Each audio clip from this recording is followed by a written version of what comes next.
شروع اللہ کا نام لے کر جو بڑا مہربان نہایت رحم والا ہے۔ الف لام را، یہ ایک پر نور کتاب ہے، اس کو ہم نے تم پر اس لیے نازل کیا ہے کہ تم لوگوں کو اندھیروں سے نکال کر روشنی کی طرف لے جاؤ، یعنی ان کے پروردگار کے حکم سے عزت والے خوبیوں والے مالک کے راستے کی طرف، یعنی اس اللہ کے راستے کی طرف کہ جو کچھ آسمانوں اور زمین میں ہے سب اسی کا ہے، اور ان کافروں کے لیے عذاب شدید کی وجہ سے تباہی اور بربادی مقدر ہے، جو آخرت کے مقابلے میں دنیاوی زندگی کو پسند کرتے اور لوگوں کو اللہ کے راستے سے روکتے اور اس میں کجی چاہتے ہیں۔ یہ لوگ بڑے دور کی گمراہی میں ہیں، اور ہم نے کوئی پیغمبر نہیں بھیجا مگر وہ اپنی قوم کی زبان بولتا تھا تاکہ انہیں احکام الہی کھول کھول کر بتا دے۔ پھر اللہ جسے چاہتا ہے گمراہ رہنے دیتا ہے اور جسے چاہتا ہے ہدایت دیتا ہے، اور وہ غالب ہے، حکمت والا ہے۔ اور ہم نے موسیٰ کو اپنی نشانیاں دے کر بھیجا کہ اپنی قوم کو تاریکیوں سے نکال کر روشنی میں لے جاؤ اور ان کو اللہ کے دن یاد دلاؤ، اور اس میں ان لوگوں کے لیے جو صابر و شاکر ہیں نشانیاں ہیں۔ اور جب موسیٰ نے اپنی قوم سے کہا کہ اللہ نے جو تم پر مہربانیاں کی ہیں ان کو یاد کرو، جبکہ اس نے تم کو فرعون کی قوم سے رہائی بخشی، وہ لوگ تمہیں برے برے عذاب دیتے تھے اور تمہارے بیٹوں کو مار ڈالتے تھے اور تمہاری لڑکیوں کو زندہ رہنے دیتے تھے، اور اس میں تمہارے پروردگار کی طرف سے بڑی آزمائش تھی۔ اور جب تمہارے پروردگار نے تم کو آگاہ کیا کہ اگر شکر کرو گے تو میں تمہیں زیادہ دوں گا، اور اگر ناشکری کرو گے تو یاد رکھو کہ میرا عذاب بھی سخت ہے۔ اور موسیٰ نے صاف صاف کہہ دیا کہ اگر تم اور جتنے اور لوگ زمین میں ہیں سب کے سب ناشکری کرو تو بھی اللہ بے نیاز ہے، قابل تعریف ہے۔ بھلا تم کو ان لوگوں کے حالات کی خبر نہیں پہنچی جو تم سے پہلے تھے، یعنی نوح اور عاد اور سمود کی قوم اور جو ان کے بعد تھے، جن کا علم اللہ کے سوا کسی کو نہیں۔ جب ان کے پاس ان کے پیغمبر نشانیاں لے کر آئے تو انہوں نے اپنے ہاتھ ان کے منہوں پر رکھ دیے کہ خاموش رہو، اور کہنے لگے کہ ہم تو تمہاری رسالت کو تسلیم نہیں کرتے، اور جس چیز کی طرف تم ہمیں بلاتے ہو ہم کو اس میں بھاری شک ہے۔ ان کے پیغمبروں نے کہا کیا تم کو اللہ کے بارے میں شک ہے جو آسمانوں اور زمین کا پیدا کرنے والا ہے؟ وہ تمہیں اس لیے بلاتا ہے کہ تمہارے گناہ بخشے اور ایک مدت مقرر تک تم کو مہلت دے۔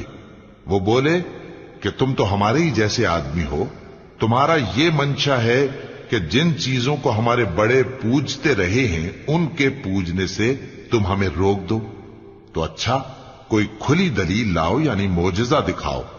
پیغمبروں نے ان سے کہا کہ ہاں ہم تمہارے ہی جیسے آدمی ہیں، لیکن اللہ اپنے بندوں میں سے جس پر چاہتا ہے نبوت کا احسان کرتا ہے، اور ہمارے اختیار کی بات نہیں کہ ہم اللہ کے حکم کے بغیر تم کو تمہاری فرمائش کے مطابق معجزہ دکھائیں، اور اللہ ہی پر مومنوں کو تو بھروسہ رکھنا چاہیے۔ اور ہم کیوں اللہ پر بھروسہ نہ رکھیں حالانکہ اس نے ہم کو ہمارے دین کے سیدھے رستے بتائے ہیں، اور جو تکلیفیں تم ہم کو دیتے ہو اس پر ہم صبر کریں گے، اور اہل توکل کو تو اللہ ہی پر بھروسہ رکھنا چاہیے۔ اور جو کافر تھے انہوں نے اپنے پیغمبروں سے کہا کہ یا تو ہم تم کو اپنے ملک سے باہر نکال دیں گے یا تم ہمارے مذہب میں واپس آ جاؤ۔ بس ان کے پروردگار نے ان کی طرف وحی بھیجی کہ ہم ظالموں کو ہلاک کر دیں گے اور ان کے بعد تم کو اس زمین میں آباد کر دیں گے۔ یہ اس شخص کے لیے ہے جو قیامت کے روز میرے سامنے کھڑے ہونے سے ڈرے اور میرے عذاب سے خوف کرے۔ اور پیغمبروں نے اللہ سے فتح چاہی اور ہر سرکش ضدی نامراد رہ گیا۔ اس کے پیچھے دوزخ ہے اور اسے پیپ والا پانی پلایا جائے گا، وہ اس کو گھونٹ گھونٹ کر کے پیے گا اور گلے سے نہیں اتار سکے گا، اور ہر طرف سے اسے موت آ رہی ہوگی مگر وہ مرنے میں نہیں آئے گا اور اس کے بعد سخت عذاب ہوگا۔ جن لوگوں نے اپنے پروردگار سے کفر کیا ان کے اعمال کی مثال راکھ کی سی ہے کہ آندھی کے دن اس پر زور کی ہوا چلے جو اسے اڑا لے جائے۔ اسی طرح جو کام وہ کرتے رہے ان پر ان کو کچھ قابو نہ ہوگا۔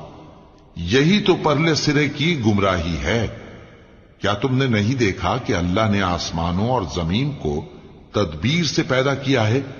اگر وہ چاہے تو تم کو نابود کر دے اور تمہاری جگہ نئی مخلوق پیدا کر دے، اور یہ اللہ کو کچھ بھی مشکل نہیں۔ اور قیامت کے دن سب لوگ اللہ کے سامنے کھڑے ہوں گے تو غریب پیروکار بڑے بن بیٹھنے والوں سے کہیں گے کہ ہم تو تمہارے پیرو تھے، کیا تم اللہ کا کچھ عذاب ہم پر سے دفع کر سکتے ہو؟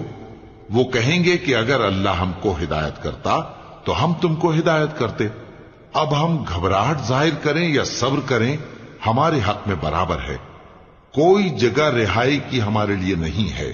اور جب حساب کتاب کا کام فیصل ہو چکے گا تو شیطان کہے گا جو وعدہ اللہ نے تم سے کیا تھا وہ تو سچا تھا، اور جو وعدہ میں نے تم سے کیا تھا وہ جھوٹا تھا، اور میرا تم پر کسی طرح کا زور نہیں تھا۔ ہاں، میں نے تم کو گمراہی اور باطل کی طرف بلایا تو تم نے جلدی سے اور بے دلیل میرا کہنا مان لیا۔ تو آج مجھے ملامت نہ کرو، اپنے آپ ہی کو ملامت کرو۔ نہ میں تمہاری فریاد رسی کر سکتا ہوں اور نہ تم میری فریاد رسی کر سکتے ہو۔ میں اس بات سے انکار کرتا ہوں کہ تم پہلے مجھے شریک بناتے تھے۔ بے شک جو ظالم ہیں ان کے لیے درد دینے والا عذاب ہے۔ اور جو ایمان لائے اور عمل نیک کرتے رہے وہ بہشتوں میں داخل کیے جائیں گے جن کے نیچے نہریں بہ رہی ہیں۔ اپنے پروردگار کے حکم سے وہ ہمیشہ ان میں رہیں گے۔ وہاں وہ ہر ملاقات پر ایک دوسرے کو سلام کہیں گے۔ کیا تم نے نہیں دیکھا کہ اللہ نے کلمہ طیبہ کی کیسی مثال بیان فرمائی ہے؟ وہ ایسی ہے جیسے پاکیزہ درخت جس کی جڑ مضبوط ہو اور شاخیں آسمان میں پھیلی ہوں۔ وہ اپنے پروردگار کے حکم سے ہر موقع پر پھل لاتا ہو، اور اللہ لوگوں کے لیے مثالیں بیان فرماتا ہے تاکہ وہ نصیحت حاصل کریں۔ اور ناپاک بات یعنی غلط عقیدے کی مثال ناپاک درخت کی سی ہے کہ وہ زمین کے اوپر ہی سے اکھیڑ کر پھینک دیا جائے، اس کو ذرا بھی قرار و ثبات نہیں۔ اللہ مومنوں کے دلوں کو صحیح اور پکی بات سے دنیا کی زندگی میں بھی مضبوط رکھتا ہے اور آخرت میں بھی رکھے گا، اور اللہ بے انصافوں کو گمراہ کر دیتا ہے، اور اللہ جو چاہتا ہے کرتا ہے۔ کیا تم نے ان لوگوں کو نہیں دیکھا جنہوں نے اللہ کے احسان کو ناشکری سے بدل دیا اور اپنی قوم کو تباہی کے گھر میں لا اتارا، یعنی دوزخ میں کہ سب ناشکرے اس میں داخل ہوں گے، اور وہ برا ٹھکانہ ہے۔ اور ان لوگوں نے اللہ کے شریک مقرر کیے کہ لوگوں کو اس کے رستے سے گمراہ کریں۔ کہہ دو کہ چند روز فائدے اٹھا لو، آخر کار تم کو دوزخ کی طرف لوٹ کر جانا ہے۔ اے پیغمبر، میرے مومن بندوں سے کہہ دو کہ نماز پڑھا کریں، اور اس دن کے آنے سے پیشتر جس میں نہ اعمال کا سودا ہوگا اور نہ دوستی کام آئے گی، ہمارے دیے ہوئے مال میں سے پوشیدہ اور علانیہ خرچ کرتے رہیں۔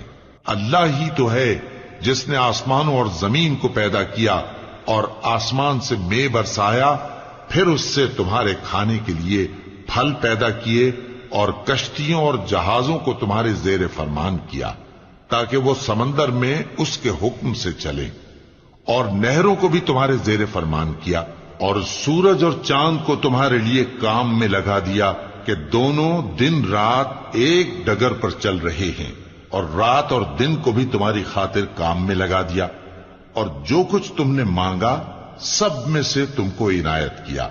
اور اگر اللہ کے احسان گننے لگو تو شمار نہ کر سکو، مگر لوگ نعمتوں کا شکر نہیں کرتے۔